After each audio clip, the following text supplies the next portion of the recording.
And when she's there, in the theatre, getting ready, it all seems quite plain. Her life, her training, and the part she's going to play all fit together. As this film from the 1940s shows, it's amazing how things have changed on our hospital wards.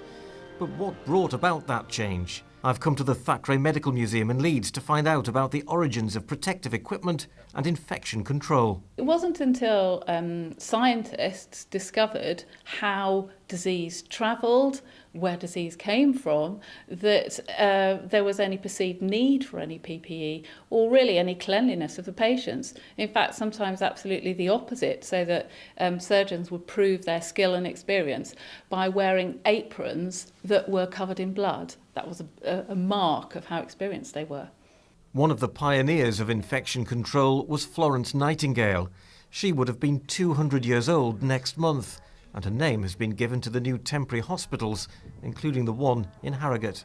One of the first things that people investigated was actually washing their hands, as something that we know all about today. A clever chap called Semmelweis actually recognised that if you washed your hands between visiting different patients, the mortality rates dropped significantly. And that led on to Lister discovering that carbolic was one of the first antiseptics that became really, really important in early healthcare.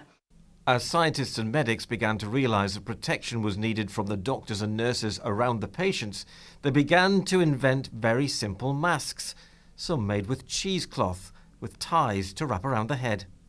The other story I wanted to tell you about was a surgeon in the 1890s actually worked with Goodyear, the rubber company, to make a pair of rubber gloves for his sweetheart, Caroline, who was a nurse and was suffering with all the effects, the drying of the hands from the carbolic, and he invented rubber gloves to protect her hands. Subsequently, we found out that they're very, very useful for protecting patients as well as staff.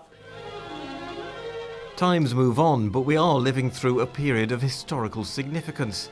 What our doctors and nurses wear nowadays and what equipment they use will form part of future collections at the museum. Ian White, BBC Look North, Leeds.